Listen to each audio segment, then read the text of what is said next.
Hello, Wait For It listeners. I hope you're enjoying the show. And I want to invite you to check out another Oh It's Big Ron Studio show called Leaving the Theater. Leaving the Theater is a television and film review podcast that started with me reviewing movies as I walked out of the theater immediately after seeing them. It's now expanded to include me reviewing television and streaming titles on my couch as well. These are the freshest take on what we just watched, and it's a lot of fun. On each episode, I talk with my movie-loving friends or colleagues from other podcasts, and we rate whatever we watched from 1 to 5 stars. If you're an overthinker like me, you'll enjoy agreeing and disagreeing with my analysis. Again, that's Leaving the Theater, available everywhere you listen to podcasts. Hello, Wait For It listeners. It's me, Ronald Young Jr., and I am currently producing season 3. We have so many interviews recorded, and I'm working through all of them and writing episodes and getting everything together to release them very soon, hopefully in October. But if not October, not long afterwards. Podcasting, and especially audio podcasting, is a little weird right now with lots of layoffs, and there's not a lot of money in making narrative shows anymore. And in the 2 years since I've started making Wait For It, a lot has changed in the fat liberation and body positivity space. So it's been pretty difficult thinking about what's most important to talk about and the best way to connect with y'all and keep making the show. However, I'm figuring it out as I go, and we will have brand new episodes coming to you very soon. In the meantime, I have one announcement to tide you over. We're doing another live recording in Boston with special guest Katie Storino. Katie is a body acceptance advocate and the founder of Mega Babe. There's more details about her and her work in the show notes of this episode, but she and I were recently on an episode of NPR's Life Kit together, and we hit it off, and now she's joining me for a live conversation. We'll talk about her recent decision to start using a GLP-1 and how that's impacted her as a public figure, and her foray into writing and what it's like to create fat characters in mainstream media. Once again, that's in Boston at WBUR's City Space, which is a lovely venue. We recorded there last year with Lindy West, and it was a great time. Tickets are available right now. The link is, once again, in the show notes. Okay, I'm not just here making announcements. Speaking of Lindy West, I'm here with a gift in the form of a conversation with Lindy and Meagan Hatcher-Mays. They are the hosts of the Text Me Back podcast, which you should check out whenever you have a chance. It is a lot of fun between lifelong besties. They brought me onto their show to talk about The Biggest Loser documentary, Fit for TV, which was recently added to Netflix. When they asked me to do this, I was very excited because I know that many of you listeners have watched the documentary and had thoughts. And this is my way of sharing my own thoughts with you. Now, this is a very long conversation, and it's casual and a lot of fun, but we definitely get a little edgy at times. Probably edgier than you're ever used to hearing me on Wait For It. So just be prepared for that. It's all for laughs, but I just wanted to warn you, at some point I threaten violence towards Jillian Michaels, completely in jest, so don't cancel me for that. Also, this introduction you're hearing right now is different from the one that Lindy and Meagan did on their version of this episode. It's very funny. I laughed out loud. But if you want to hear that, because it's referenced in the conclusion of this episode, you might want to go to their feed, Text Me Back, and listen to this episode there. Okay, you've heard me talk a lot, and you're going to hear me talk a lot more in this episode, so I'll leave it at that. More soon. But in the meantime, enjoy this episode of Text Me Back.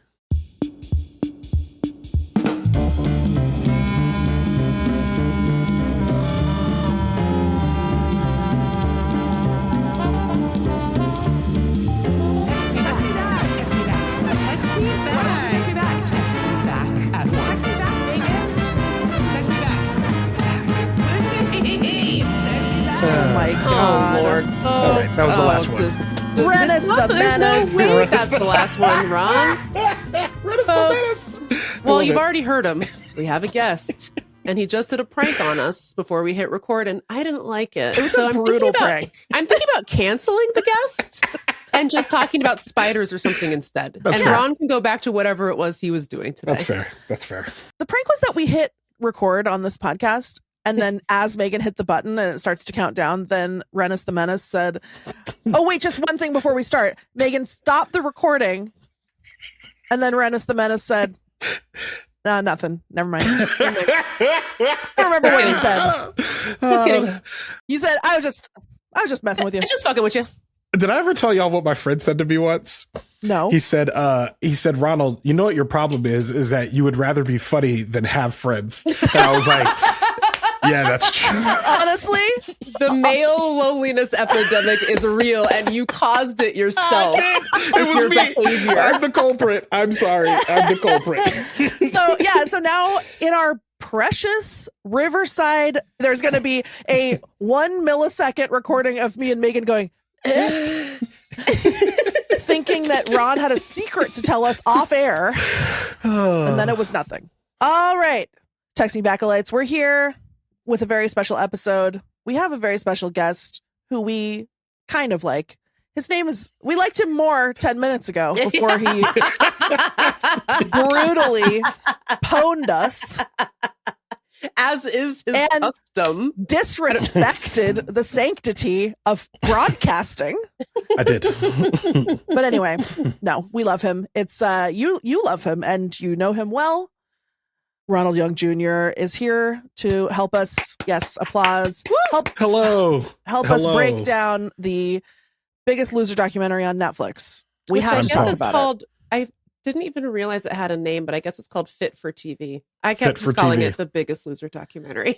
Yeah, me too. Yeah. Right off the bat, I want to say a thing that I talked about on. Did I talk about it? Did we talk about it anywhere, or did we just pitch it? I'm mad about that train wreck thing. The train wreck. I know. We pitched it to Sam Sanders' show, and he was like, "Oh, we already talked about it." And I was like, "You did?" I think he didn't read the pitch carefully because our point was beautiful, and I've never seen it said, which is that stop making 1 hour documentaries, mini documentaries about the craziest shit of the 90s. You're wasting all of the crazy incidents because they're not going to greenlight 2 documentaries and one's 1 hour and one's 3 hours. They're never going to do that. They're burning off the best stuff. Like Poop Cruise, that Poop Cruise documentary was only like 55 minutes. Yeah. That's crazy, bro. They're also not doing enough. Like you're not doing a deep enough dive. Yeah, no, because the OJ documentary is 5 hours and 15 minutes. And they were right to say it. And we needed every matter of fact, I would have taken another hour of that thing. Like they gave us a lot. But I'm like, if documentary filmmaking now is train wreck throwing up 1 hour of Woodstock 99, I'm like, you didn't tell that whole story. There's no way. There's so much stuff you can get into that they just don't, because it's like, well, there was poop on the boat. All right, talk to you guys later. What? Exactly. Oh, exactly. So with that said, I was happy to see that this one is 3 episodes. But although I did by the end of it, spoiler, felt like this could have gone on for longer, or maybe I was expecting the content to be a little bit different. So I ended up feeling a little bit disappointed. Exactly. Big shocker. Like, we are grateful to you for putting in the 3 hours, giving us the 3 hours. However, you leave something to be desired, which we will get to later on in this segment. But I wanted to start out talking about each of our first memories of The Biggest Loser as a cultural entity. Like, do you remember the first time you saw it? Do you remember how you felt about it at the time? Because like for me, when it came out, I'm pretty sure that I had some sense of like, this hurts my feelings. But also I was still totally entrenched in the idea that, well, yeah, of course it is objectively better to lose weight. I don't think it was until years later that I was like, it's actually not nice to yell at people. I think at the time I was like, yeah, they deserve it, as do I.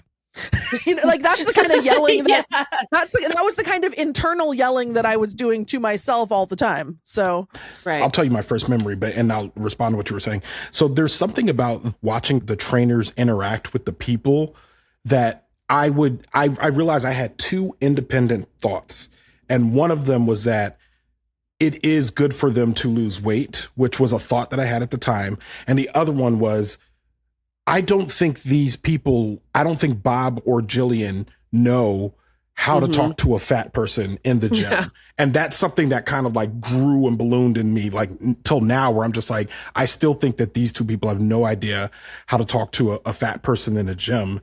Because my first interaction with The Biggest Loser was Jillian was like, for some reason, not starting on the show. There was a red trainer and a blue trainer. So it was Bob and this other lady who was the red trainer. And then they had this secret black team that was working off the ranch that had been fake eliminated. And Jillian was training them. And then one day they showed up to the weigh-in. And that was back. And this is now, y'all got to remember, this is early reality TV. So they were still doing stunts back then on television. Yeah. And so the stunt was that they came back and now they're back on the show and they got to fight their way back on. And that was when I started watching the show, and I enjoyed watching it because I thought it was a good reality show. But as it went on, I eventually faded because I just no longer thought it was good anymore. I didn't like the way they were treating people, and specifically black people. I did not like the way they treated them. Yeah, boy. I think well, one, I'd like to share that I tend to get my feelings over stuff I have no business at getting in my feelings over, but I'll continue my sentence now with that. So this show started in 2004, so I was in college, and I do remember watching it and thinking, I think I was a little bit like you, Lindy, where I was like, for sure, remember having the exact thought of like, this is just a spectacle. Like, this is just like a fat spectacle. Like, they just are making a big show out of these people, but also feeling like, but at the end of the day, it's probably good for them. You know, it's good for them to lose weight, because I am a straight size person. I am not fat, and I've never been fat. And it's only recently that I've realized that I was never a fat person. I never was fat. I used to wear a size 14, and I thought that I was a fat person because due to messages I was receiving from both loved ones and society. And so for a big chunk of my adult life, especially after I graduated college, I mean, I gained a lot of weight in college, but after college, my thought was, well, I have to lose this weight now because that is good and the right thing to do. It is bad to be fat, and I am a fat person. That's what I believed at the time. And as I watched Biggest Loser, I think there was this part of me that was like, while I think this is kind of gross in a spectacle kind of way, it's good for the contestants. And I remember thinking at the time, Bob is a nice person. Not just he's nice as compared to Jillian. I thought my memory of him was that he was nice. Yeah. Not just nicer than her, but like a nice person. And boy, that's not correct at all. Not at all. Not correct. Yeah. So honestly, if I can just say, like, I really didn't re-examine both my relationship with my own body and the shows like The Biggest Loser, or just the idea that there actually isn't really anything wrong with being fat. Like, until Lindy wrote that blog for The Stranger called Yep, I'm Fat. Like, I really it had never crossed my mind that I was like, oh yeah, what?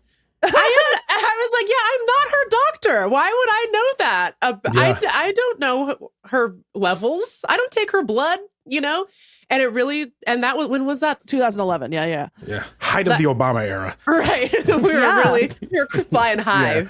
Yeah. We really needed to target those fat kids at school for sure. There sure was apparently an obesity epidemic that needed to be addressed by Michelle Obama. So I guess going into this documentary, my thought was that this was going to be a re-examination, much like I have re-examined my thoughts and feelings about all this stuff. I thought it would be more like a you're wrong about ification of a pop culture moment from the early 2000s. And it's not. It really isn't. It's crazy how you get to the end and not one person except Aubrey Gordon, although although they didn't even really let her say it, but like not one person is like, maybe it's actually okay to just be fat. And actually, maybe what we should do is, instead of trying to force people to change in ways that are deadly, we could change society so that it accommodates all people. Somewhat. Yeah.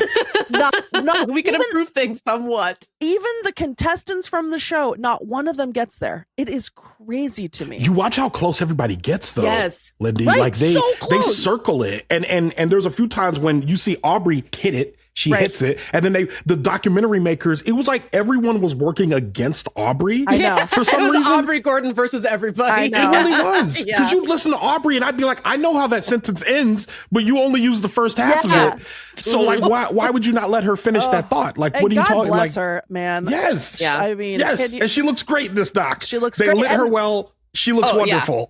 Yeah. And if that's her home is lovely. She comes across as the only sane person in the thing. No offense to many of the contestants who I have fallen deeply in love with, despite their failure to learn. But okay, that brings me to the second thing I wanted to talk about, which is this narrative that I watched this twice. The thing that jumped out at me the most on my second watch is how fixated people are on fat people dying. And in the very beginning, one of the producers who created the show says, these people would have died before ever getting on the show.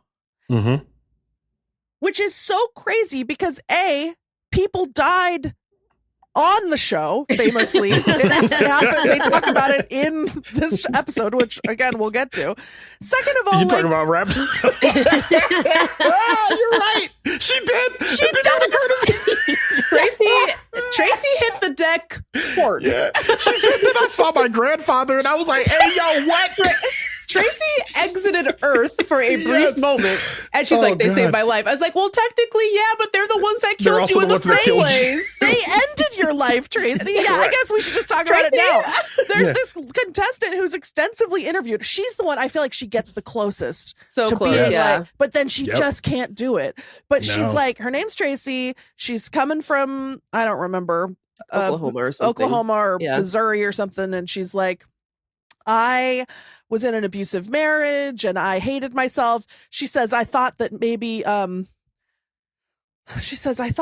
losing weight would make me a better mom and a better friend, which like you think that she's going to follow that up with. And then obviously now I know that that's insane, but if she does, she doesn't. She gets to the end and she has lost weight and then she's like, it is better. What does your weight have to do with your ability to be a good friend, Tracy? I don't know. Maybe I don't know. It makes me wonder, like, what she thinks friendship is. Because obviously, it has something to do with being fat. And I'm like, I don't think that's what it is. Friendship is mostly trapeze work. So it's gotten to the point where my friend can't catch me. Yeah, it's a lot of dirty dancing, you know. So. They actually put baby in a corner. Sorry. Yeah. Sorry, Tracy. Tracy goes on the show. She's so grateful. She's like, this is going to save my marriage and apparently all my friendships. And now my kids will finally love me. And then she gets there and they make them immediately run on the beach in the sand in Malibu. And then Tracy dies.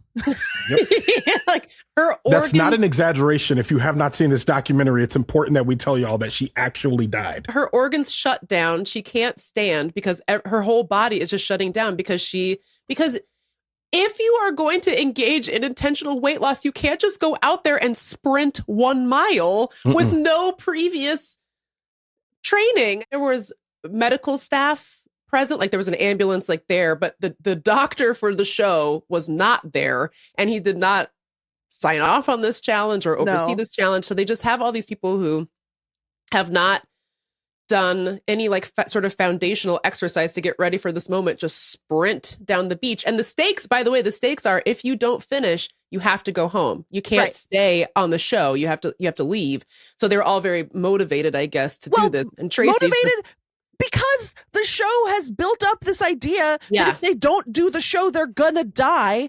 And meanwhile, their husband and kids will never love them. So of course they all want to be on the show. Not to mention the fact that, I mean, it's extremely like unethical to me, like an ethical disaster to be like, you win money if you lose the most weight. Obviously, you're just incentivizing people to kill themselves. So then Tracy collapses and dies and has to be rushed to the hospital and reanimated in a helicopter. So it was she had to get there immediately. She could not risk being stuck in traffic. Yeah, that's called a medevac. Exactly. That means you're in trouble. It costs $30,000 to take Tracy to the hospital. And at no point does anyone deviate from this original premise that these people would have died if they didn't get on the show. Meanwhile, Tracy's dead. Tracy's dead. Gone. Tracy's on the slab. Okay. Tracy's straight up in the morgue. I'm over here alive, and like there's a bunch of and well, Lindy, alive and well. There's a bunch of people on this show who are not remotely as fat as me, and they're on the verge of death. And then, speaking of, our guy Danny, our precious baby boy Danny's here on the Who show. looks great. He looks great. So many of them look extremely normal. Like it's like one lady's like 5'8" and 240. I'm like, baby, that's not anything. Why are you upset? Who did this to you? And when Danny has starved himself into a size medium to win The Biggest Loser, he looks weird. No offense. Weird. And then when they show fat Danny, who's gained the weight back, he has rosy cheeks. He looks healthy. He looks happy. Beard. He picked a good color. Like, he looks great. He looks beautiful. And I'm not here to skinny shame people. I'm sorry. And I shouldn't engage. Maybe we in should this. a little. No, I'm just kidding. I'm just kidding. Just That's a joke. That's a joke. No. I just feel like, by contrast, Joelle, who is skinny now, she looks not great. These days, everybody calls it Ozempic face, but it's like a side effect of rapid weight loss is that you lose a lot of collagen and suppleness in your face. And so it has this tendency to really age people. And in many ways, people present kind of worse because you look sick. Can I side question y'all real quick? Just and it's still on the topic. I know we work we're, especially if you work anywhere around the weight space, I do wait for it, anywhere around the weight space, there's this thing hey, don't talk about bodies, all of that. And I don't, for the most part, I don't. Yeah. But there is this thing that I do want to talk about, and that objectively, I have seen people lose weight and look worse than when they were moderately, air quote, overweight. And I don't feel like there's enough said about our commitment to thinness, despite diminishing returns on the aesthetic that you're going for. And I wish that was more of a conversation to say, if aesthetics are your concern, I need you to take into account that whatever choice you make when it comes to intentional weight loss, there are consequences. Yeah. And one of them might be that your body might not look the way that you imagined it would look because you've lost weight. Well, I think the response to that is that it's just another opportunity to build up a whole snake oil industry of make sure you lose the weight because that's so important to be skinny. And then once you do that, take my stupid little supplement, which will help you with the elastins and the collagen and whatever. Inject filler into your face or whatever. Yeah. And so it's all part of this same capitalist little piece of pie that it's really, first and foremost, you got to get skinny. Second of all, join my MLM to get the peptides. And so I don't know this person personally, but a friend of a friend. I have this friend who does Brazilian jiu-jitsu. She is a great person. She's very strong. And she has a friend who will occasionally direct message her on Facebook. So it's going to be good. Yeah. To be like, hey girl, I just wanted to share my Ozempic and collagen peptide journey with you if you ever want more information. So first of all, it's insane you're reaching out to this BJJ competition doer about collagen peptides. But that, there's whole MLM complexes surrounding the Ozempic or GLP-1 weight loss industry so that it's you don't worry, girls, you can still be skinny, but make sure you take this I don't even think it does anything, but making sure you put this collagen peptide in your smoothie and then your cheeks will be plump again. Right. It's hey, you know who has the plumpest cheeks on this panel right now? Lindy West, baby. All natural, baby. Yeah, it's lose Juvederm wear. One of the cutest things you've ever said, Lindy. I love that. People always ask me oh, what's your skincare regimen? And I'm be fat, wash your face every other couple days with Dial soap. I literally just use Dove bar soap on my face. The bar soap. Don't moisturize. Sunscreen. I don't know her. Next. But yeah, I barely know her. I feel from the data that I've seen, and I'm no scientist, but I trust the people that I trust. A really dangerous thing for your health is weight cycling. So I'm going to gain a bunch of weight. I'm going to lose a bunch of weight. I'm going to gain it back. I'm going to lose it again. I'm going to spend my entire life in a caloric deficit and then a binge. I'm going to and so the idea that going on The Biggest Loser is going to save your life is it's such a false premise that it I think qualifies as a mass delusion. Yeah. Because people just aren't willing to look beyond their own like brainwashed aesthetic preferences. It's like, I just don't want to look at fat people. Therefore, everyone should be skinny and then get a gaunt face and then have it refilled with silicone. And then go on botch. I seriously want to know, like, I think that's my question. And I know we're going to get back to the doc, but that's kind of my question is, which I'm like, no one's talking about like I don't know what the snake eating its tail is called. Ouroboros? Like, the Ouroboros. No one's talking about that. The snake eating its tail logic. I like snake eating its tail better. I know. It's more fun. But no one's talking about that logic of saying like, hey, y'all haven't noticed the connection between like the beauty industry and the health industry, right? And how those two things are like wellness. Like basically, they're married. Though they're in a relationship, y'all. Like they're not two separate people talking to you. Where I ended up with GLP-1s is like, I have a zillion emotions about them, and I guess where I basically ended up was like, look, everybody has bodily autonomy. You can do whatever you want. I'm not here to judge whatever choice that you make, but to me, it just feels like this is not different than any other time that we've done this.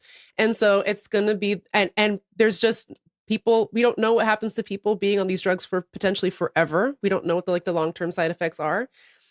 It could be a fen-phen for all the fuck we know. We don't know. And so it's just like, it's disappointing that here we have this vehicle for a documentary that could have really examined like how dumb this all is. Right. And instead it's like, no, but it is really good to not be fat. You really shouldn't be fat. I have a spicy thing to say about the go on. I just got there are so my whole social media is just like me following fat people that I like, basically. And so many of them are shrinking. Yeah. But they're people who have staked some sort of ground in like fat positive spaces, and like that's where their following is built, whatever. And they know that that they're maybe doing something that's kind of, that would be perceived as a betrayal or whatever. And like, that's a whole other conversation about whether or not we should treat it like that. Like, I don't know that that's fair. However, so all these people, like, there's probably like at least 10 people in my feed that I see who are losing weight, who used to be like fat influencers, losing weight. And then they release these statements that are like, yes, I just need to acknowledge my weight loss. And they'll either say it's unintentional due to some other factors in my life that I'm not comfortable talking about, or they'll say it's intentional, but it's for health concerns unrelated to weight. And it's like, bitch, do you think I'm fucking stupid? Do you think I'm stupid? You think that I'm going to believe that every fat person I follow on social media coincidentally at the same time started, you all have thyroid problems? Starting today? Mysteriously losing weight for not the bad reason right when the weight loss drug came out and has swept the globe? Do you think I'm stupid? Could you, I would respect someone so much if they were just like, you know what? I couldn't do it anymore. I wasn't strong enough to deal with the way that people treat me in this body. I really genuinely don't care what people want to do with their bodies. And I think that it is really hard to be fat. I know that better than anyone, not anyone, but like I've spent the last 15 years like chronicling all the ways that it's hard. I get it. But like this, I'm just like Marty McFly. I don't like it when people call me stupid. He doesn't like when people call him a chicken. Yeah. When you act, I was like, do you mean Biff and manure? What are we getting into here? I got there, Lindy. I remember. He don't like manure either. I don't like manure either. I don't like that bullshit, Meagan. Don't dump a dump truck of manure into my convertible and tell me it was unintentional weight loss. I see you stuck with the Back to the Future. Now you got to get to part 3. You're almost there. I'm finding my way around. It's working. Don't throw me on a train going 55 miles an hour and call it thyroid. We did it. Illness. It's closed. The loop is closed. The loop is closed. It's just making me go crazy. Because you know what? The first one of you, it could have worked, but now that there's 50, you got to find a new story. Because, I don't know, I just started losing weight by accident. Just say I'm taking the fat shot drug, as the president calls it. I'm very rich. I don't know. I would rather them just say nothing at all. Yes. Me too. Because I'm like, honestly, I don't think you owe an explanation to me if you've lost weight, especially if your principles haven't changed. Right. If your principles haven't changed and you've lost weight, then I'm like, I want to be clear to y'all. The same silence that everyone offered you when you gained weight, like, is the same silence that I would like them to offer me if I lose weight in that case. Because I feel like this whole discussion going back and forth, and now you're throwing your hat in the ring like, hey guys, I'm losing weight and I really want, I'm like, I don't care until you said something. And I'll give y'all, can I give y'all a quick story? Yeah. I was dating a woman once. I was dating her and this is a story I'm going to tell a longer version of someday in the future, but I was dating this girl and one weekend her ex-boyfriend came to town and she was like, oh, this guy's going to town. He's going to stay with me. And, you know, can I borrow your air mattress? He's going to sleep on an air mattress. She never borrows the air mattress. And for 3 days over the weekend, I do not talk to her. So fast forward later, I find out that she's pregnant by this guy. And she mentioned, she was like, yeah, he was there that weekend, but we just did the turkey baster method. We didn't have sex. And I wanted to be like, I got to be honest with you. One, I do not believe you. And two, I would rather you just lie. I'd rather you just tell me the truth than you just give me this fantastic lie, because everyone believes that you boned your ex-boyfriend. Everyone believes that. And now you're saying something else. And I feel like that's what they're doing. You're now telling me something that I'm like, come on, man, I don't believe that. Stop. Like the rate at which you can't lose that much in 6 months and it not be like attached to something in that way. Just to me, just say nothing. We'll make our assumptions. But if your language doesn't change about like bodies and autonomy and all that stuff, then I'm fine. Then that's fine. You'll be like a straight sized person who's also like thinks about fat liberation. That's great. Let's do that, you know? Yeah. Can we just stop talking about I would our love bodies? I would love to never talk about it again. I think like it's just, to me, it's like the onslaught of like the advertising about these drugs, people using the drugs and either like explicitly being like, I did this and here's what happened, or just having to see a lot of like weight loss content is making my brain curdle. It's weird. I just feel like we went through this period of body positivity and body diversity, especially logged some wins as far as representation goes. And boy, it just feels like that didn't matter at all now. You know, it just feels like at the second this medicine became available, we were all like, finally, we can stop lying that we ever cared about that. It makes me crazy. Or that we ever cared about fat people being in advertising, you know, or like showing different types of bodies for the same outfit so you can see what it looks like on you. Or like specifically making music, let's say, about how beautiful and fat you are and how you'll never change. And now you're on a weight release journey. Like all of that just seems psychotic. And I don't know. It's just like, look, again, on the one hand, I'm just like, I don't really care if people take the medicine. You do whatever you want. But it's just like, it's infecting my mind. Yeah. Like it's just there's content about these medications everywhere I turn. And it's like, I'd like to escape and eat lasagna. I don't want to be a part of this. And hate Mondays. Yeah, I want to hate Mondays. I want to be a big old... a brother named Odie. I want to be a big fat cat. I want to be a big old fat cat. That's all I've ever wanted. I want to have the cutest little nemesis in the world. Oh. Normal. I was going to say, doesn't he have a funny little name? Yeah. This is really a millennial podcast. It really is. Just to go back to your original point, Lindy, this show is like spectacle pretending to be inspirational, where it's like, you're going to die if you don't do this, and we're here to save your life. But it like kind of didn't start out that way. They talk about this a bit in the documentary where they're like, well, originally it's like they couldn't figure out what the vibe of the show was supposed to be. Right. And it originally was hosted by a comedian, Caroline Rhea, who was one of the aunts from the Melissa Joan Hart, Sabrina, the Teenage Witch. Yes. And so they couldn't figure out if it was like, ha ha, fat people are gross and dumb, or if it should be inspirational. And then they kind of settled on inspirational while still including like those temptation challenges, where I think Aubrey Gordon puts it like, just to show that you can't trust fat people around food. Yes. As if like the three of us were to go out to dinner, the restaurant would be like, oh Lord, they come in, you know? Yeah. Oh no. I'm like, sorry, do you idiots serve food here or not? Stop laughing at me. Like, do you want the money? What's the issue? You know, and Aubrey Gordon says this too. It's like, this is not a real world temptation. It's not like people walk into rooms with diocese full of food and then you're like, oh no, should I eat every Jell-O mold I see? I guess I can't stop myself. And so it kind of settled on inspirational, but still very cruel, I guess. But like the first season was really crazy. It was like, you have to build a structure with food, but you can only carry it with your mouth. It's just like making them like the very obvious butt of a joke, you know? I saw this TikTok the other day that I can't stop thinking about. That's one of these like stunt food channels, like where I don't know.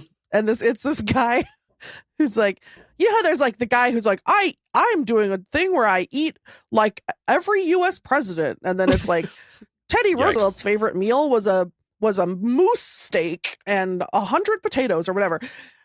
And so there's this other guy who was like, I'm gonna eat for one day like the world's fattest man, and then there's some random man that they picked who was like 1,000 pounds or something, and then the guy's like, so his daily diet was 100 bags of chips and 100 chocolate bars. No, it was not. There's no like, what way. are you talking about, dog? Like, there's not a chance. Not That's a chance. what he had to eat. like you don't even have the time. Who has the time? And he's like trying to get through it, and it's like shredding his mouth. And it's like, do you think fat people have like a special mouth that doesn't get cut by the He chips? has like an extra row of teeth. Yeah. and it just made me feel like, thin people will believe anything that they want about, like, it was so crazy. And then he was, by the way, eating the Mr. Beast chocolate bars as his chocolate of choice. Yuck. Which is just like, you're so deeply cooked into the casserole of modern social media. But anyway, the fantasy that thin people have about who fat people are and how we eat and what we eat and how we live our lives is so. First of all, you guys are obsessed with us. Yeah. Like, why don't you go do something? Go ride a roller coaster. Make a friend. You know? Go do all the stuff that you don't let us do. Like, why are you just sitting around thinking about us? You know what I mean? I've been in more than one situation in which I've been eating and I've had people staring at me while I eat because they found it amusing. It's mostly happened at church. And I'm sure if I told these people, they'd be like, oh, I didn't mean nothing by it. I'd be like, I don't know what possessed you to think that staring at a person while they're eating and smiling or laughing at them, like, or like being like, look, so I'm like, what reaction did you expect that I was going to have? Right. Or like, and like when you make such spectacle of fat people generally, but I did want to also say, can we give at least a little bit, a percentage of love to Dr. Hazanga, who seemed like he was one of the few adults, or adult-shaped people in this entire experiment? Because, like, there was times he was, like, really fighting tooth and nail to be like, no, you actually need to eat more calories. And yes, you need to lose weight, but you have to do it healthy. Like, you cannot be working these people out over. And meanwhile, the trainers are like, they're going to work out 8 hours a day, and we're going to make sure that they eat nothing but sawdust. Okay, thank you for bringing up Dr. Hazanga. So this man used to be the team doctor for the Raiders when they were in Los Angeles. He wrote a book, which I did not know this. His book became Any Given Sunday because it was like a lot about like. Oh, he's the that explains so much. I know. Oh my God! If you watched it, oh my God, that explains so much. And a lot of basically like, you know. What's the guy's name? Al Davis, the owner at the time, was like, how do you feel about playing injured? And he was like, well, I guess you could do it. So basically, Hazanga's background is kind of in like sort of extreme medical scenarios because, you know, what happens to football players is basically every Sunday football players go out and become bodily traumatized in every imaginable way. And then the team doctor is there to basically be like, can you stand on it? Can you walk on it? And if they say yes, they go back in. So, and then he also, I guess, testified for OJ. On behalf of OJ, so who could say for sure? Okay. It was not super clear to me, but anyways, but we love him. We love him. So, so that's Dr. Hazanga, and it becomes the show doctor for The Biggest Loser, and he appears on camera, and he basically is like gives medical advice and like health advice to the contestants. I mean, he is the one that tells them all they're going to die. He does. To be clear. Lindy and I chatted about this a little bit, and I want to get into this a little bit more about like. Where exactly does Dr. Hazanga stand? But one thing I will say is that Ron is right that of everyone on set, I think he was the only one who actually did care if the contestants lived or died. He was really worried about Tracy, and you can see in the documentary he still gets very emotional talking about her and what happened to her when she was like face down in the sand, dead. Because he's like, that never should have happened. At the very least, I should have been there. I should have been able to sign off on this. And there was a bunch of physical challenges they did that he did not ever sign off on. So basically his whole thing was like, look, you can do these physical challenges, but the folks that you have on the show don't have an established like exercise regimen. You can't just like put them on a thing and be like, hang on to this, and if you let go, you fall 50 feet into the water. Like, they'll die. Like, it's not a good thing to do. I just wonder exactly where Dr. Huizenga's head is at these days. Because he seemed to be very dismissive of some of the later criticisms that came out about the show, which is basically like, they were pumping them full of everyone, drugs. They're taking caffeine pills. Destroyed their metabolisms. They apparently permanently destroyed their metabolisms. At one point, Danny Cahill says something like, I'm getting hungry. I'm gaining weight working out because my metabolism is so broken that I'm like starving, and working out is not helping me. Like, it's not helping me lose weight. I'm actually gaining weight because my metabolism is so fucked up. And he kind of dismisses that as like, oh, it was only like 10 people in the study. It's no big deal. Dr. Huizenga was also the one saying, here's how many calories you should eat. It's still pretty low, but he was saying women around 12 to 1,500, for men somewhere between 15 and 18. That's still very, I think, pretty low. And I would be very hungry on that. But Jillian and Bob were telling the contestants to eat 800 calories a day, and they were expected to burn 5,000 to 6,000 calories a day, which is unimaginable what they did. It's unimaginable. And so, of course, the contestants listened to Bob and Jillian. They're not listening to Dr. Huizenga about this because, again, the incentive for the show is to lose as much weight as possible so you can win money. So would you listen to the doctor who's like, you'll still lose weight, but not as much, but you will be, it's a healthier way to do it? Or are you going to listen to Bob and Jillian, lose 20 pounds a week for like 16 weeks, lose like 200 pounds or something, and then win 250 grand? Everybody chose the second thing. Right. Everybody chose the latter. And do you know how many bags of chips and Mr. Beast chocolate bars you can buy with $250,000? Are you aware of this? Are you hearing this? It's a lifetime supply, honestly. That's going to feed a fat person for like 3-4 weeks, you know? Oh my God. A couple days at least. So here's where I ended up with Dr. Huizenga. I think he was doing his best. And I also think he believes in the foundational premise that it's better to be skinny than to be fat. And I think he thinks the show would have worked if it had been slightly more normal about weight loss, as opposed to homicidal about it. Him and Tracy, who, by the way, have a very like strange sort of erotic chemistry, even in their separate interviews. I was like, is the end of this documentary that they're married? But no. What have I walked in on here? Yeah. Tracy just walks in the room that he's sitting in. She's in a towel. She's in a negligee. Hey, but I feel like both of them came so close, like, because I feel like Dr. H is getting closer, because you can see his brain like scrambling about how horrible this was to do to people, and he knows it was really bad and really dangerous, and you can tell like that his heart is broken for the people a little bit, but then he still is like, yes, it is better to be skinny. But both of them, I was really rooting. I was like, could you let Tracy and Dr. H watch the uncut Aubrey Gordon interview footage somewhere? Like, I feel like we could get him. You know? Yeah. Get him a copy of her book or something, because he's close. I feel like he's like, he clearly feels guilty about his participation in the show. He feels like maybe he could have done more. And so he is, to some extent, doing a little bit of laundering of his image by being in this documentary, to be like, I didn't like it. I know I was there every season for like 14 years. There's enough evidence to prove that, like, I mean, he was pushing back, which is, for me, that's enough, because it is a reality show. It is on NBC. Because me and my buddy Jeb, which is funny, he lives in West Virginia. We used to watch this show remotely and text each other back and forth when it was on. And me and him watched the documentary remotely at the same time and text each other back and forth. And it was surprising to see how far me and him had come, like, because our conversations had changed. But we were like, dude, 15 years ago, me and you, I remember I said to you one time, I don't think they should put them on a ranch. I think they should leave them at home. I think they should send the trainers to their house. I think the workout should be done around their lives, and they should teach them how to eat and work and live while they're at home. And then Jeb was like, I mean, Ronald, that's effective, but that's not a good reality show. Right. And I'm like, yes, but I was like, one, I would still watch it.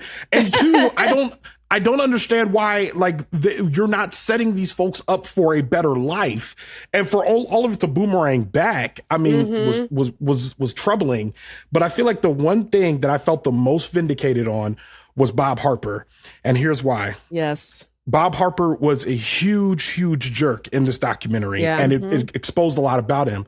But more importantly than that, I am a big fan of the Peacock show, The Traitors. I'm so glad you brought this. I was so hoping we could talk about this. Yes, please continue, I'll throw it to you. Like he's on The Traitors, and there's a physical challenge that he has to do. But Bob had a congenital heart problem, which makes it harder for him to physically do the challenges. And he sucked at that challenge. He was getting lapped back and forth. And he started crying about it because he couldn't do it. And I remember watching him and being like, good. I'm glad to watch you struggle, because this is exactly what you were doing to these folks. And he's like, oh, I'm a trainer, I'm supposed to be good. I'm like, yes, but you can't do it because you physically can't do the thing they're asking you to do. And that's what you were doing on this show for that many seasons, you jerk. I guess he needed one of the housewives of Salt Lake City to scream in his face and call him a bitch, and then maybe he could have done it. Yes, that's all you needed. You needed the proper motivation, right? It's so I'm really glad we're talking about The Traitors now. Like I said at the top, this is a Traitors podcast. Yeah.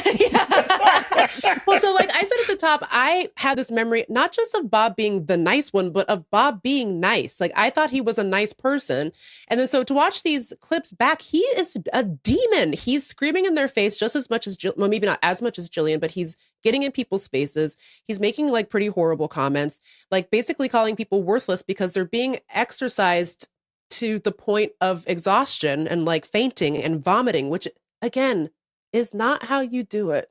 That's not good. Don't do that. No. He really was just a vicious and bad person. To me, again, I'm so, I don't know if I should say shocked, but I guess I was maybe naively like really shocked, because I thought that Bob was going to come into this documentary being a lot more circumspect about his behavior, about the show's role in pop culture, his role on the show, because this man, speaking of being dead, died. He died on a treadmill at the gym. And he's alive now, but he was gone. He and Tracy gone. He and Tracy in the morgue. And she saw Tracy's grandfather. Tracy's grandfather, who visits everyone at the time of your death, showed up to be like, what's up? So it's just like, how does that not undermine everything you thought you knew about not just The Biggest Loser, but like health and weight, I guess, whatever. It's like, because this man is very fit. He's a personal trainer, and he almost died of heart disease. No one cares. No, not one person is like, well, maybe it's not just, maybe being fat isn't a death sentence. Because maybe thin people can die too. I never thought of it like that. And can I say the biggest revelation of this documentary to me was that Bob lived. I thought Bob stayed dead. And then you thought he stayed right there on that treadmill. Lindy, that was like 2 seconds into the doc. You're like, and so Lindy's at home watching the doc. She's like, Bob's alive. Oh shit. You're like, is this an old recording?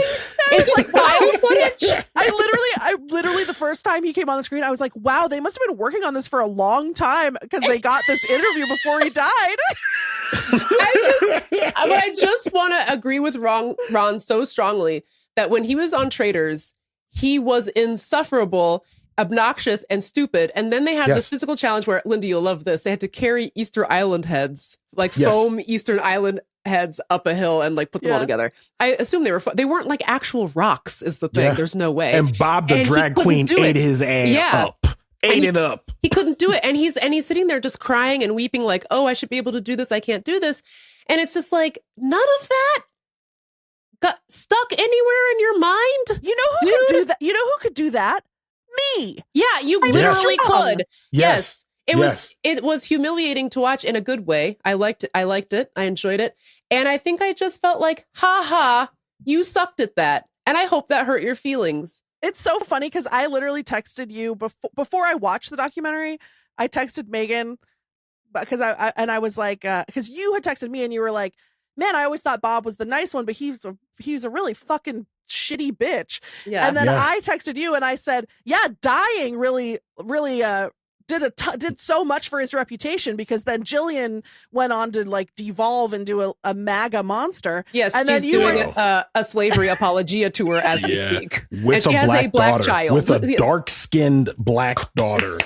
Keep up the good work, Jillian. Save her. It's so horrifying. But yeah, I texted you like, yeah, well, lucky for him, he died. And so now everyone remembers him as the nice one. And you were like, yeah. I think I just was like, she just means like the temporary death that he had. He came back. Megan, I love that you received that as like not knowing that she didn't know he was dead. Listen, Lindy just be saying stuff. I don't know. You know what I mean? It's like, I don't have the time to be like, he's alive, right? If I had to correct her assumption about someone being dead or alive, I wouldn't get anything done. You know what I mean? Yeah, fair. But yeah, the way. Okay, I'm just going to tee this up, but then retreat into the bushes. But like, go on. I'm ready. The way that Bob talks to Joelle in this show, I don't remember, maybe I'm wrong about this, but I feel like they don't really talk about race in this documentary. No one really gets into the way that race plays into this horror show. But I feel like you can't not see it when you're watching Bob abuse Joelle on TV. Watching a white man abuse a black woman? A white Southern man, too. That adds a layer, I think. And I think Joelle does explicitly call it out as that, but that's pretty much all that we hear. I don't know. Ron, I want to hear your take about it, too, but I just feel like this show just was so careless, not just with the marginalized group of fat people, but the marginalized group of not white people. And it's interesting because Joelle does say, like, look, he was yelling at me the way I got yelled at home. And that was the type of abuse that Joelle says she suffered that kind of caused her to find comfort in food. Those are her words, basically, right?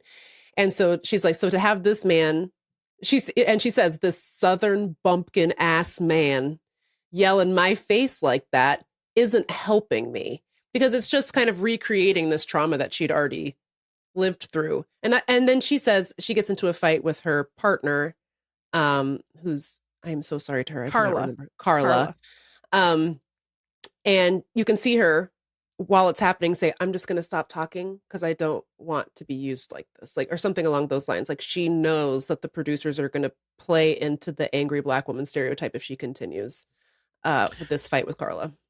I think generally, so one, I remember that interaction between Joel and Bob, and I remember not liking it because typically those were back in the days when a reality show would have one black person on there. I always think about Gervais from Survivor. Yeah. Like, I always think about him and like Kwame from The Apprentice. Remember him? Kwame from The Apprentice. Like, I think about these folks and how they got voted out. And every time they got voted out, it was always because of racism, but it was always framed under a different name. Yeah. So it'd be like, they don't work that hard. They're standoffish, or they don't interact with us in a certain way. And all of it, as a person watching at home, I'd be like, they're voting this person off because they're black. They're pulling a not like us in this situation. Yeah. And I feel like what bothered me about it most in the Big Sloozer house was oftentimes the things that they would say about black folks is that they were lazy. And I didn't like that because I remember there's one in particular, there's this guy, I remember he was doing one workout and he switched over to another one, started doing a different one.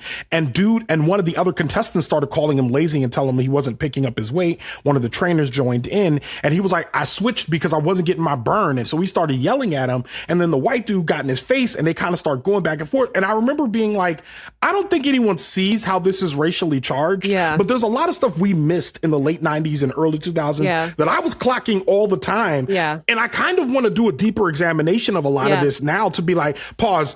How is that not racist? What just happened? You know, because we can all see it now. But this show was like a habitual offender because oftentimes there'd be like two black people on a season, like two black people and maybe like two or three other non-white people, and everybody else was white. The trainers were white. The host is white. The camera crew is probably white. The doctor is white. All of these white folks are telling your marginalized behind that you're lazy. You're not doing it the right way. You're not putting in the effort. All of that because you're not doing what they expect you to be doing in this place that's already charged. He basically called her mouthy. Like, he was like, you talk too much. Like, what does that? Yeah, like, that's racist, He's man. like, words. All you do is talk, words. I was like, not this. Like it was so, by the way, just really a quick digression on Survivor. To this day, it happens this every is a Survivor season. podcast. Sorry, it really should be. Like to this day, I think there's one season about 5 years ago, spoiler alert from a 5-year-old Survivor season. It's the one that Marianne ended up winning. And that's the only time I have ever seen them ever talk about this, but it's like a Survivor tradition. After the merge, they always kick off 2 Black people in a row. It happens every single season. It's crazy. And there was one season where it did not happen because somebody brought it up at Tribal Council. And they were like, this always happens after the merge. 2 Black people in a row get sent home. And Marianne, who is also Black, was like, you know what? I had somebody I was going to vote for tonight, and now I'm not going to do it because you're fucking right.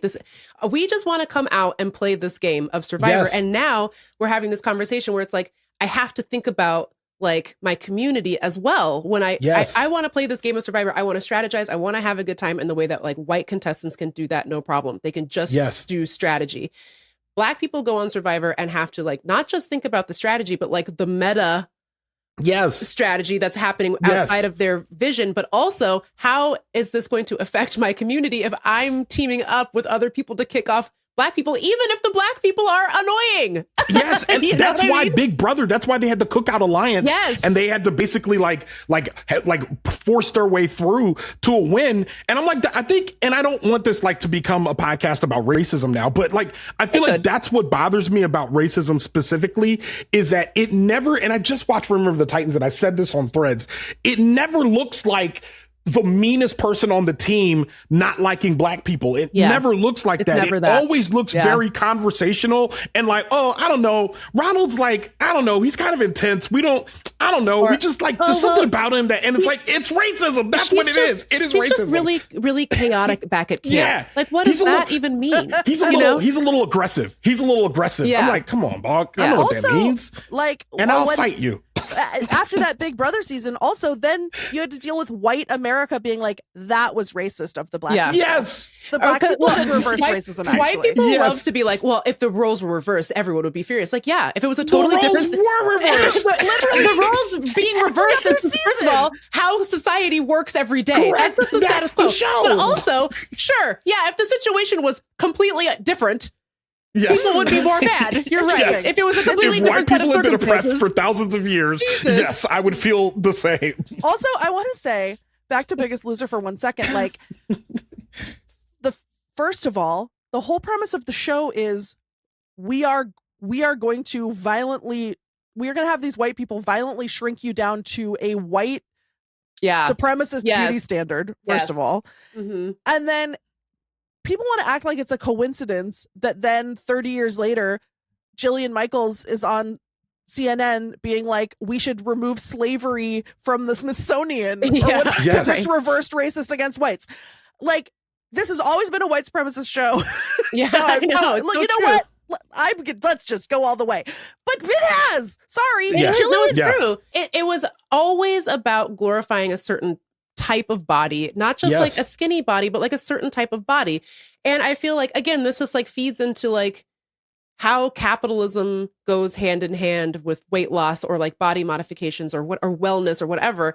It's like, I just was reading this that like a bunch of celebrities all started getting fat asses, which was great for me as a person of the not fat ass, but like a sizable, I think, respectable ass. And I was always really ashamed of it. And I always used to wear... No comment. I think I have a perfectly delightful ass. But I used to think it was a fat ass because I was just around white people all the time. And so white people will have you thinking. And they will have you thinking all kinds of things about the size of your ass. It turns out my ass is a perfectly normal size. Yeah. But anyway, so then the celebrities all started getting fat asses. And then white people were like, oh, we should all get fat asses. Now there is this... This is what I was reading, is that like, now there's a class marker about having a fat ass. So like first it started with Kim K and everyone was like, oh, it's glamorous to have a fat ass. And then more and more people with access to like injections or implants or whatever, they're not necessarily rich people. They, I don't know, got a line of credit or whatever. They went to perhaps not a great surgeon and they got fat asses. Now Kim K is getting the BBL removed. She has gotten her BBL removed because now having a fat ass is like a class marker of poor people or like people who aren't rich and people who aren't glamorous or people who aren't like, famous and fancy, right? That's racism.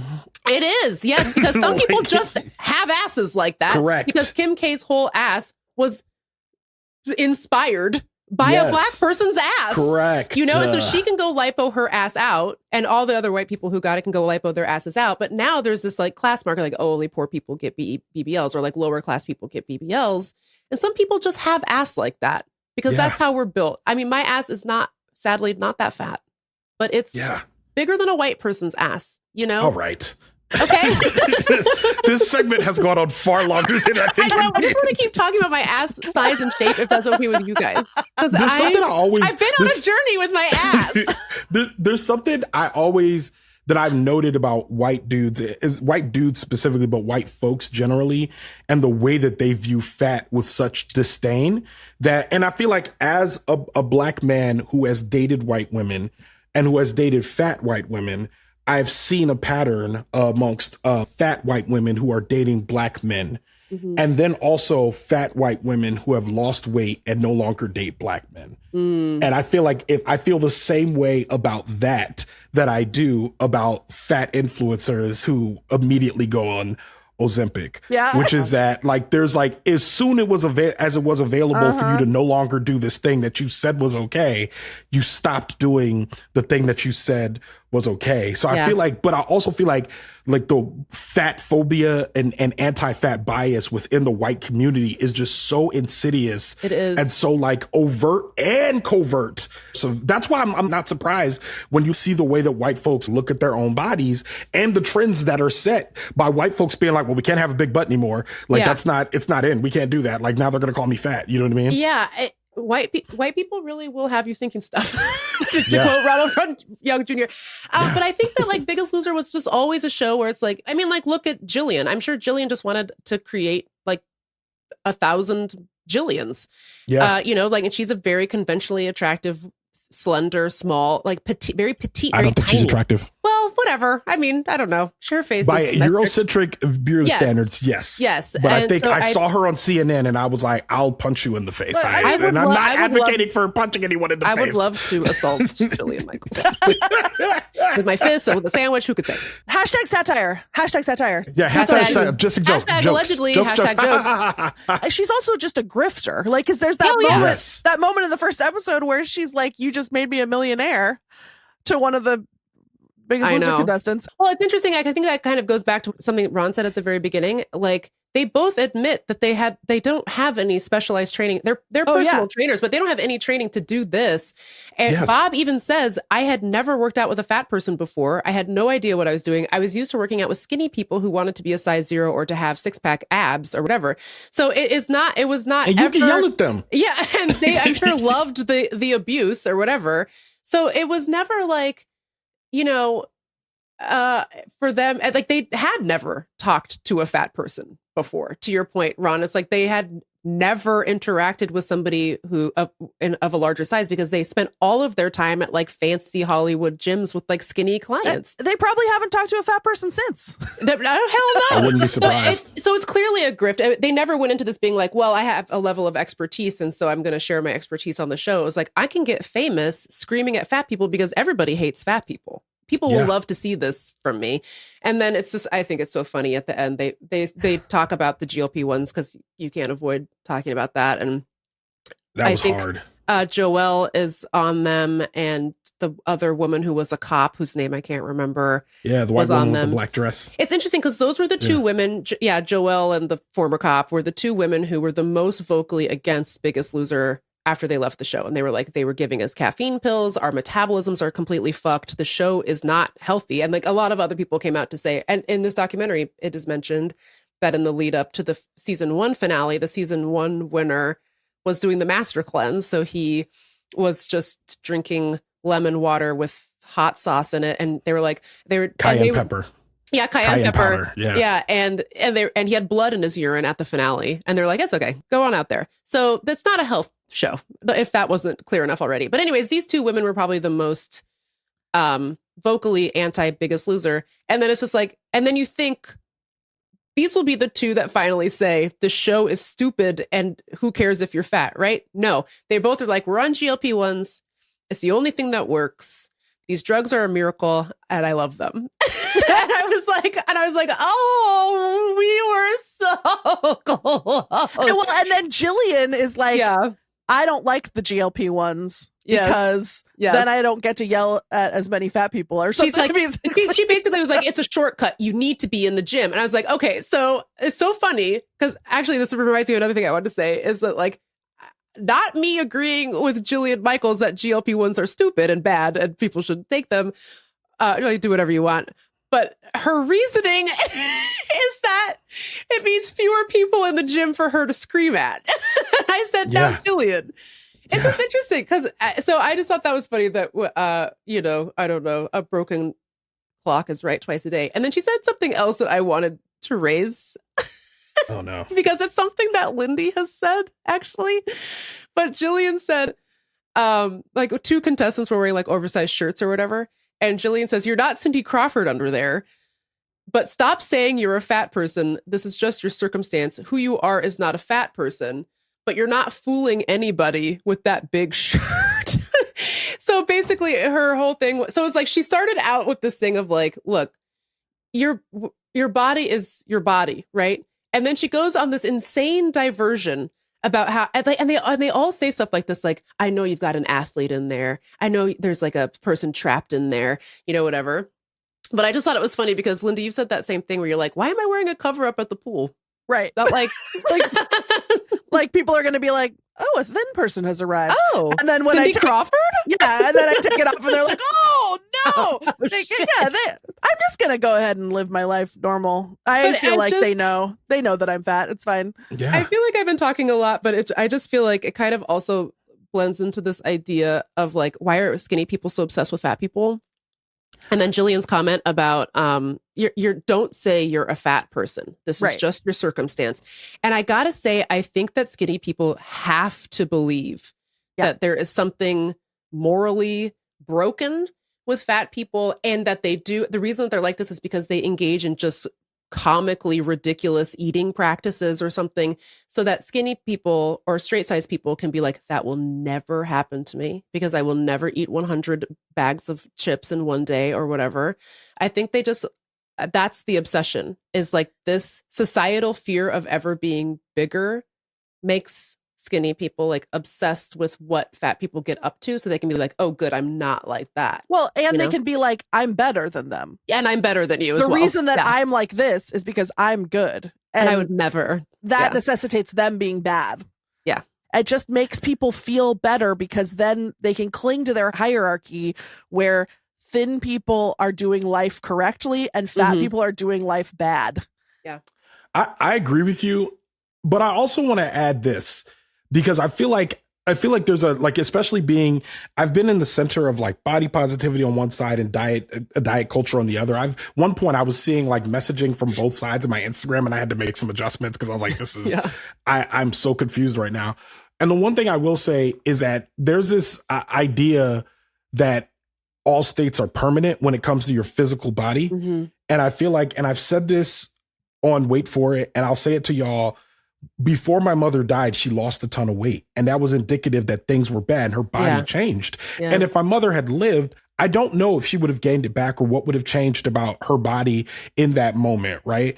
But I think we get so attached to like our body being a part of like our personality, our brand or whatever. And there's no thought to say like, hey man, your body could change tomorrow. Like if these policies go bad in the United States and a famine were to happen, like a lot of our bodies would change one way or another. And I feel like there's this intense focus on saying that if you are a fat person or if you are a thin person, that is part of the fabric that makes you a good or bad person morally. Yeah. And we just know that that's not true, because I feel like that's the same flawed thinking that makes us fat shame Donald Trump, when I'm like, you don't have to fat shame him. He's a horrible person. He's a Nazi. Correct. Like, you don't have to talk about his weight at all. He's a bad person. Yeah. Why are you throwing it in there? I was watching one of my favorite shows on the Dropout Network. I was watching, it was Dimension 20. And I remember I'm watching these folks and I'm really enjoying them. My favorite. And I remember at one point, one of the people in the show makes a comment, and she goes, she makes a comment about casting minor illusion on a person who was wearing a crop top so that she had a little fat fold on there. And I remember being like, at the moment it hit me like right in the chest. And I was like, Damn. you know what you're saying in that moment. That you sucks. are saying that being fat is some sort of like, yeah, I got her, she's fat. And like, you won't even examine that statement as saying like, oh, she's a bad person, because she is a bad person on the show. But now I'm going to add a little fat. So it's like, look at you, you're fat and you're bad. It's like, those two things aren't married. This country, there's something. End of sentence. Yeah, that's good. You did it. You know what I mean? No, I guess Lindy and I were talking about this before we started recording, but basically, like, the foundational premise of America is it's your fault. Yes. It's something that you did. This is not up to anyone else to fix but you. And so I think where it's most pervasive, this idea that it's a personal failing, is with fat people. So the reason that you're fat is because you failed something on a personal level. And if you want to get out of it, you just have to dedicate yourself, resist temptation, whatever other toxic sentence or whatever. And the other one's poverty, like that poverty that you're poor because it's your fault. So Yes. It's like people feel very comfortable being messy about those two things, I think, in particular, because we just have this ingrained notion for 250 years now that if someone is poor, it's because they are a failure or they've like upset God or something. I don't know. Yes. Yes. And the same is true for fat people. So there's this it's just, so easy for people to casually be like, punishment, you're fat, because it just feels like, I don't know, it just feels like a really easy, and it's so boring. Then people don't want to dismantle that because it's like free money for them. Yeah. That's a good way of looking at it. Well, that's a great way of looking at it, Lindy. That's a great way of looking at it. I'm sorry. I can't remember if this person ended up being an anti-Semite or something, but shout out to Dr. Seuss, whose book, The Sneetches, to this day helps me understand how the world works. It's just like people don't want to dismantle because like, well, why would I? I have a star. I have a star belly. So I'm allowed to go to the cool sauna, and you guys have to go to the shitty one because you don't have stars upon Mars. It's like, dog, read the book, get a grip, Yeah. Ugh. Well, the places you'll go. I guess this is part of why I am mentally ill. Watching this documentary, even though they did I would say kind of a terrible job Yes. of actually contextualizing it and it was giving spineless. Yeah. It's spineless, and it actually comes out kind of in favor of the show. At least of the premise of the show, like it, and again, I can't believe that they made Aubrey Gordon shoulder that responsibility 100% alone, but of course she did a great job. There's no one better, but I had the same feeling watching Woodstock 99, like getting these glimpses at the petri dish that birthed me. I'm like, man, we didn't have any language for it at the time. We didn't know how to process what was happening. And I don't think that I will ever psychologically recover from the way that fat people were treated, the way that women were treated. Not mine to speak to, but certainly race in the 90s and 2000s, not great. I was just watching. That's what I'm hearing. That's what I'm hearing. I just started watching Buffy for the first time. Oh boy. And it's great, but it's like, we used to really just make a ensemble cast show with 0 black people. Not a one. Friends. and not just we made one show like that. All the shows were like that. All the shows were like that. So weird. And then also in the first, I'm like 4 or 5 episodes in, these vampires are just killing black. There'll be like one black person in the scene who's like the bouncer at the club, and then the vampire eats that guy. He's got to go, Lindy. He's got to go. For various reasons. It's funny. You could almost see the vampire start to say, hey, look at this. And they cut away. They're like, oh, he was going to say it. He was definitely going to say it. He's going to pop that right off. Hard R. He was going to say it. But yeah, it's like, it's so depressing to like finally watch this, like be able to have the distance from it to watch it. Yeah. Critically and have some perspective and it's not making me feel, it's making me feel like vindicated a little bit for sort of how angry I am, but it doesn't make me feel better because it just cements my certainty that I will never be healed.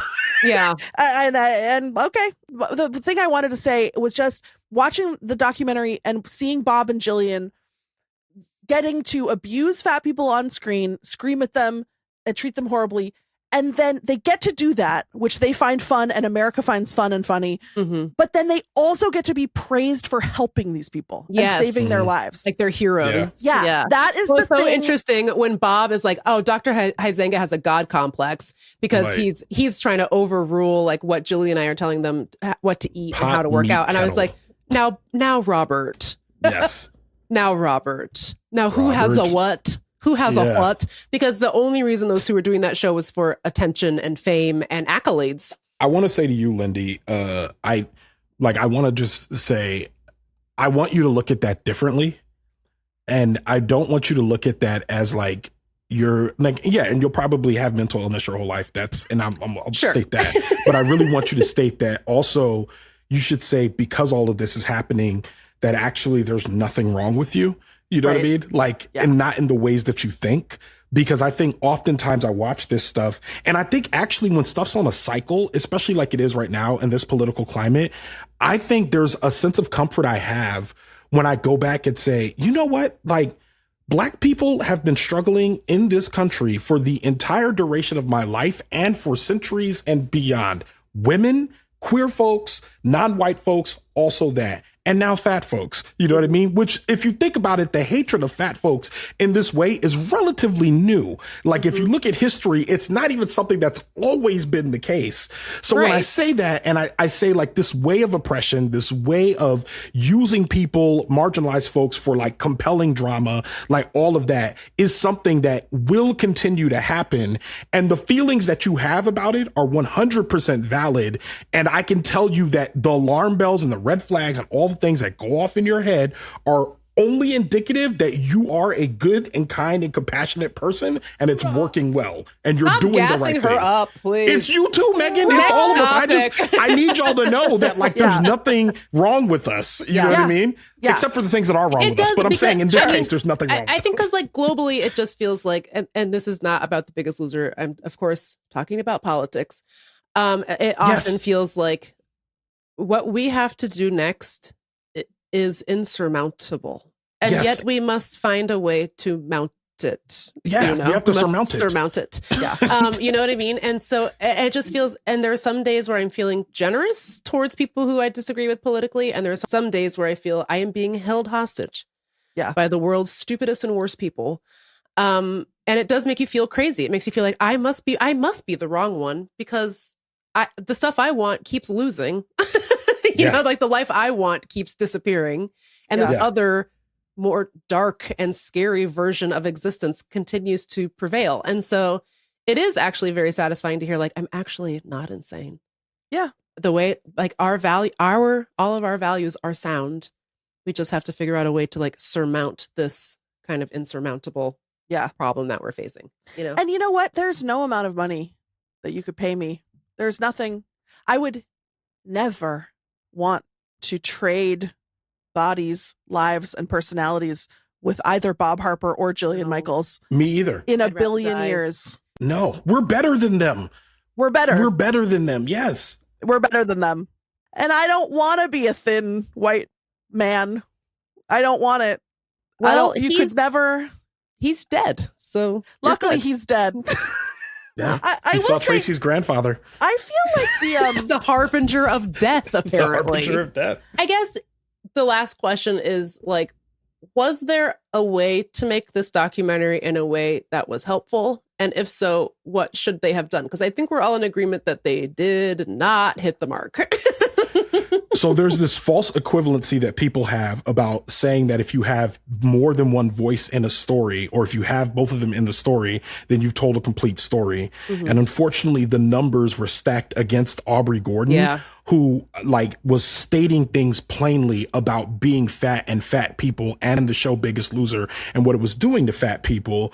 And they gave her the sole voice of dissent against all of these people who, despite years passing between 2018 and now, 7 years since the show aired last, there was not enough distance for any of these people, including the producers, to say, hey, maybe we didn't do this the right way, which is what I really needed to hear. And my assumption is that the straight size producers of this documentary had no interest in pushing it in that direction. And had they called me or Lindy or like any of the other fat folks that are working out there in media, they would have came in and asked questions like that of the producer. Do you think you were doing the wrong thing? Do you think that being fat is morally bad? Like questions that you would have had to ask and listen to their answers on camera. And because you didn't, and you made it an expose about the Biggest Loser process and the fact that it's not on the air anymore, even though y'all aired parts of it that were terrible, like Skinny Rachel at the very last season that we all freaked out about. Skinny Rachel.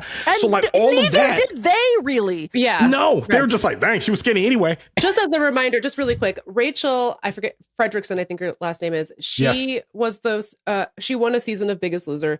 When she went home, she still had more weight that she wanted to lose.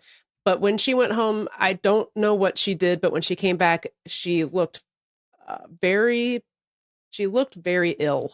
She did not look good. And there was some concerns about how she had lost that weight. And I think it seemed, and I don't know if this is like unique to Biggest Loser or just rapid weight loss in general. It just seems to me that like, this is just was not really discussed in the documentary, but it just feels to me that it's like what Biggest Loser did was take a bunch of people who potentially did have some disordered eating. Who knows? Like maybe there are people with binge eating disorder, maybe not, or maybe there's some other issues. And they just supplanted it with a different type of disordered eating. So like you had a lot of people, some contestants who have said, it's like, I was so scared to gain that weight back, I just stopped eating. That's not a healthy way to live. It's good to eat food.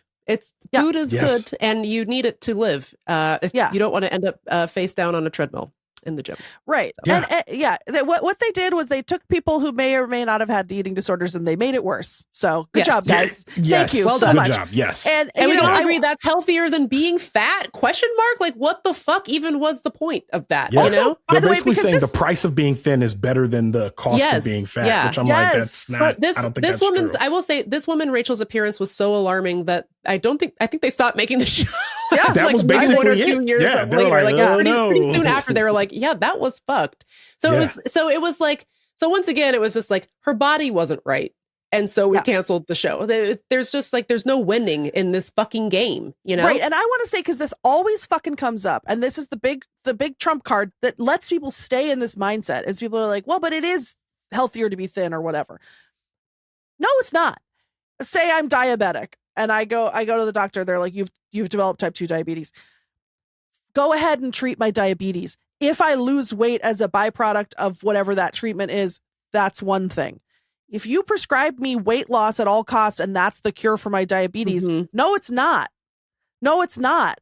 And there is no circumstance in which weight loss should be the prescription, because weight loss can happen in a million different ways, most of which are extremely unhealthy. Treat whatever this medical condition is. Treat my high blood pressure. If the cure for my high blood pressure is go for a walk, great. If I go for a walk every day and my weight drops, that's not weight loss being the cure for high blood pressure. It's just so crazy. And no one wants to acknowledge that the fixation on weight loss is aesthetic, it's racist, it's class-based, it's men's sexuality based. It's like, what makes white men horny? Like, sorry, that's not going to be the basis of how I take care of my body. Sorry. And it makes people less healthy. It puts people in danger. People go on crash diets to fix their health and then they die of heart attacks. So go fuck yourself. It's the most unethical, crazy, anti-science trash that we all engage in it. And it's not getting better. I feel like it's not getting better. We're going back. We're going back to heroin chic or whatever. It really does feel like everything that we hated about the 90s is coming back, including those Steve Madden slides with the elastic top. But now it's like, but somehow it's like, can I just say, I don't know if this is controversial. I feel like it's more insidious because at least in the 90s, everyone was like, I want to be skinny and look insane. And now it's like everyone learned the language of social justice and they're using it against liberation. us. Yes. And they're like, and that's why I want to be skinny, not because I think fat people are bad, but I do clearly, which is why I'm taking this medicine. And so to me, it's just like, if I'm being honest, I would like to go back to everyone just being like, I want to be skinny. Because I think it looks like, to me, it's kind of like how people say, and I think that this is true to a degree. It's like, you know, across the board, white people have a lot of racist tendencies. Sometimes it's better to deal with the overt racist than it is to deal with the covert one, because at least you know that guy's deal. At least you know where, like, you know whether or not to avoid him. A covert one, it's like, oh Lord, I didn't see that coming. My grandfather said to my mother when we moved to Virginia, he says, hey, so I know y'all are moving near DC, whatever. He goes, but I just want you to know, he was like, be careful up there, because in the South, white people don't like you, and you know they don't like you. Yeah. But in the North, white people don't like you, and you're not quite sure. You're not quite sure. So exactly. It is insidious, and it's like, I think maybe that's this doom that I'm feeling about body stuff, because it's like now everyone's using the right language, and they're lying, and they're like, it's so scary. To stay fat in that environment. I'm scared, I guess. I don't know. Anyway, Ron, you were just I interrupted you though. You were gonna tell a story. I have been walking and working out a lot more recently, mostly because we talked about this actually last year, Lindy. Like, one of the most frustrating parts about going for a walk and working out is that how good it makes you feel. And then it like throws you it throws you into this kind of tailspin of diet culture and like feeling like, am I on the wrong path? But I've gone on the record. I've said publicly, hey, I'm never going to do bariatric surgery, and I'm never going to take a GLP-1. And I feel like the one thing that's got me is like, I feel great. I've been cooking for myself and doing things that I feel like make me feel good. And the thing that gets me is I weigh 381 pounds. So if I were to lose 50 pounds, I would still be very fat. You know what I mean? If I were to lose 100 pounds, I would still be very fat. I'm only 5'9". And I think the struggle that I have with that is that, like, to be a fat person seen working out in society, it dubs you as a good fat person or a person that is trying, even if you remain fat.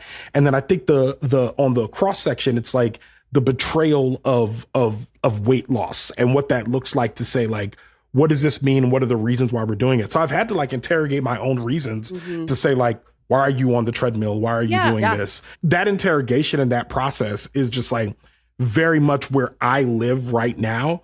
But everything you just said, I also agree with, because it's like, to be a fat person right now is to be, now y'all just changed your attack strategy to be like, why don't y'all take your medicine, instead of why don't you hit the gym? Which is just, it's a constant struggle and truths that exist in my life. And I don't know. I hate it, man. I hate it. And you know what's the scariest part is that, like, even doing it from that place, because I'm in that same place where I'm like, you know what? Food is food. I need to let that relationship play out the way it's going to play out. The thing I need to be doing, because I know it makes me feel better in my life, is going for a walk, doing, working out, whatever, with all that baggage. But then I also know that even from that place, some little part of me is like, some little pleasure center is activated when I see my body be smaller. Yeah. Because you can't help it, because you were indoctrinated and brainwashed. And so, like, that's the part that, like, freaks me out. It's like, you can never be sure that your thoughts are totally pure. Yeah. Like, I'm always going to be doing the thought crime. Anyway, Megs, please. I was just going to say, well, one, Guy Branum, our friend of the show, Guy Branum, has talked about that a little bit, where he goes, I think he posted this on Instagram, when he goes to the gym, he can tell people are kind of observing him. He's being perceived, and that people do come up to him to be like, wow, great job, man. how far are you along on your journey, as if it's a journey. I mean, and it's not, it doesn't have to be. It could just be like, this made me feel good to do today or whatever. But there is this, and Aubrey Gordon talks about this in the documentary. It's like fat people are both invisible and hyper visible. And so when you're a fat person who's like engaging in like the traditional forms of like better, quote unquote, bettering yourself, everyone's like, wow, you're doing it finally, because again, this is your fault. This is your fault that you did. I just want to say, to your point, Lindy, it's very scary to do something that might activate that pleasure center, because you might not know how to get out of it. And it's like, that's where it turns from like, I really need to do something for my health, to this other toxic thing where all of a sudden it's like the ancient Vogue editorials, the ancient 17 magazine YM editorials come crawling out of your like hippocampus or something. Delia's catalog. Yeah. Like it all comes flooding back out. And it's like, God, it's like, I wish that, I mean, there is a way, but I wish it was easier to do these things that make you feel good, which by the way, Ron, I don't know if you heard, being hydrated, unfortunately, it rocks. It rocks. Yeah, it's almost done. It's terrible. Terrible stuff. I wish it was easier to just enjoy the little rituals and things that make you feel good about yourself without feeling like you're participating in this broader cultural conversation. Yeah. And I want to acknowledge it's obviously like harder for you all and for, you know, the fat community to be like, I just want to go for a walk. And everyone's like, wow, you're so brave. You're like, that doesn't happen to me. But it's very scary when all of a sudden it's like, uh-oh, that thing from 2010 is coming back and toxicity is like flowing through my neurons now, you know? I think the other thing is I just have to remember how much I've loved my body recently. Yeah. And how much I just need to love my body no matter where it is. You know what I mean? And I think if I can do that, then I can stave off that exactly what you were just describing, Megan. If I can do that, then I won't let this other thing creep in, because like I don't want to be wearing cover-ups at the pool. Today I was at the gym and I was just looking, I was wearing shorts that were a little shorter, and I was just looking at my legs and I was like, yo, he got it though. You know what I mean? And so I'm like, that's what I'm saying. That's where I want to be all the time. Like I'm like sitting here and I've seen big guys out here looking great, like wearing shorter shorts, like wearing like just different. So I'm like really starting to dive more into like styling myself and continuing to style myself so that I always feel good about what I look like, no matter how fat I am. You know what I mean? So I feel like that's how I'm trying to push through this. Big Ron Young, thank you for coming on our show. You've gotten to meet Kevin now. I didn't even do a real bio for you, so we just immediately were like, the menace is back. It's Ron. You're fine. You can fix it in post. You can follow me on Instagram and Threads at It's Big Ron. That's at OHITSBIGRON. I am currently in production on season 3 of Wait For It, which I'm very excited about. It drops in October, and I'm very excited about the season. And I'm also going to be doing a live show in February called Heartbreaker, which I'm really, really excited about. I'm telling a story, 3 consequential relationships in my life. And I'm is one of them the air mattress lady? One of them is the air mattress lady. So I'm very excited. Where are you doing it? I want to go see it. Come to DC. Come to DC. It'll be at the Miracle Theater. I'm very excited. I'm still alive by then. February 21st. I'll be there. I'll be there. Oh my God, I can't wait. Well, thank you, Ron, for coming to join us on our little Meagan, Ronald asked, why might you be dead by October? Oh, just because, Donald Trump. The National Guard. Oh, yeah, that's fine. Well, here's the thing. If you're dead, that's fine. Then likely I'm dead too. Oh, yeah, then we'll both be dead. It's fine. It's so true. Yeah, we're fine. So, yeah. Big Ron Young. By the way, last week I forgot what your last name was because I just think of you as Big Ron. I was like, first name Big, last name Ron, right? That's fine. It's fine. Anyway, Ronald Young, thank you for joining us and having this, like, frankly, soul fulfilling conversation about The Biggest Loser. This was wonderful. I'm so honored I got to be a part of it, honestly. Thank you so much for joining us. And everyone, please go check out everything that Ron does, because everything he does is sensational. Yeah. Sensational. We love Big Ron. Thanks, Ron. Love y'all too. We'll talk to you soon. Bye, girl.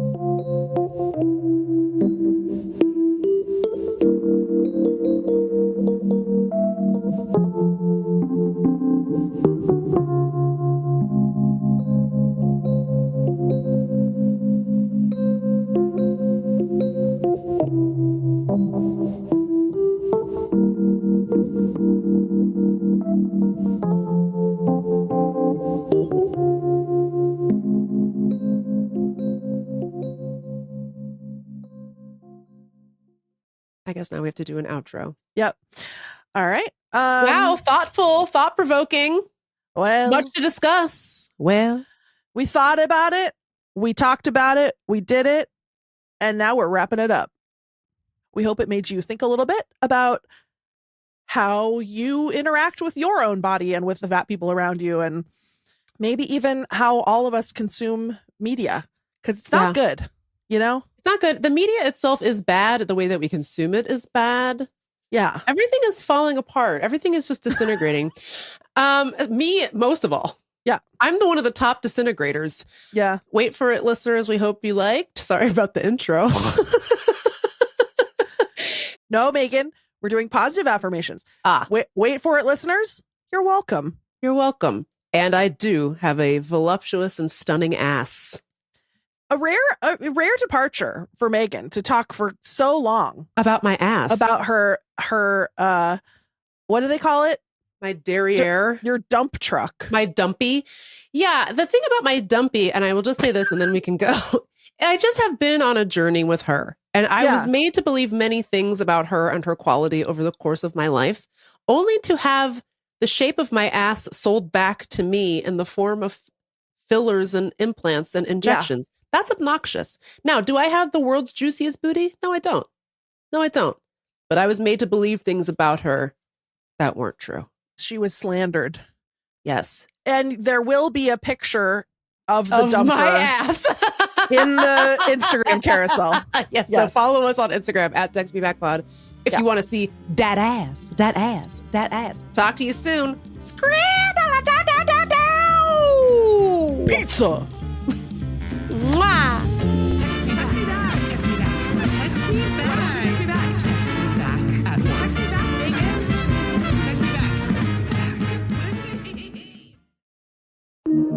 Radiotopia.